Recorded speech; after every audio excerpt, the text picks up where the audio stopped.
പഞ്ചാബിനെതിരായ മത്സരത്തിൽ 50 റൺസിന്റെ വിജയം സ്വന്തമാക്കിയതോടെ രാജസ്ഥാൻ റോയൽസ് ഇത്തവണത്തെ IPL-ൽ തങ്ങളുടെ വിജയഗാഥ ആവർത്തിച്ചിരിക്കുകയാണ്.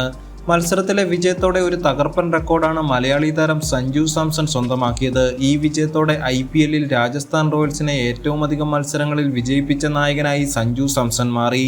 ഇതിഹാസ താരം ഷെയ്ൻ വോണിനെ മറികടന്നാണ് സഞ്ജു ഈ റെക്കോർഡിൽ ഒന്നാം സ്ഥാനത്തെത്തിയിരിക്കുന്നത്.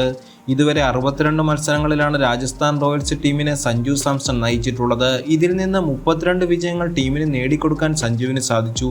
55 മത്സരങ്ങൾ രാജസ്ഥാൻ ടീമിനെ നയിച്ച് 31 വിജയങ്ങൾ സ്വന്തമാക്കിയ ഷെയ്ൻ വോൺ ഈ ലിസ്റ്റിൽ രണ്ടാം സ്ഥാനത്ത് വരുന്നു. ഇന്ത്യയുടെ മുൻ താരം രാഹുൽ ദ്രാവിഡ് 34 മത്സരങ്ങളിലാണ് രാജസ്ഥാൻ ടീമിനെ നയിച്ചിട്ടുള്ളത്. ഇതിൽ നിന്ന് 18 വിജയങ്ങൾ രാജസ്ഥാനായി സ്വന്തമാക്കാൻ ദ്രാവിഡിന് സാധിച്ചു. നിലവിൽ ദ്രാവിഡാണ് ലിസ്റ്റിലെ 3-ാം സ്ഥാനക്കാരൻ. 15 വിജയങ്ങൾ രാജസ്ഥാനായി സ്വന്തമാക്കിയിട്ടുള്ള ഓസ്ട്രേലിയൻ താരം സ്റ്റീവ് സ്മിത്ത് ലിസ്റ്റിൽ 4-ാം സ്ഥാനത്ത് നിൽക്കുന്നു. എന്തായാലും മത്സരത്തിലെ വിജയം രാജസ്ഥാനെയും സഞ്ജുവിനെയും സംബന്ധിച്ച് വലിയ ഉണർവാണ് നൽകിയിരിക്കുന്നത്. ആദ്യ മത്സരങ്ങളിൽ പരാജയത്തോടെ ആരംഭിച്ച രാജസ്ഥാനെതിരെ വലിയ വിമർശനങ്ങൾ തന്നെ പൊട്ടിപ്പുറപ്പെട്ടിരുന്നു. ഇപ്പോൾ എല്ലാത്തിനും മറുപടി നൽകാൻ ഈ വിജയത്തിലൂടെ രാജസ്ഥാന് സാധിച്ചു.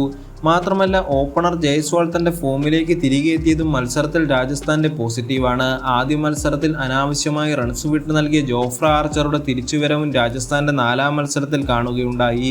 മത്സരത്തിൽ 24 റൺസ് മാത്രം വിട്ടു നൽകി 3 വിക്കറ്റുകൾ സ്വന്തമാക്കാൻ ആർച്ചർക്ക് സാധിച്ചിരുന്നു. വരും മത്സരങ്ങളിലും ഈ താരങ്ങൾ മികവ് പുലർത്തുകയാണെങ്കിൽ അനായാസം രാജസ്ഥാന് കിരീടത്തിലെത്താനും സാധിക്കും.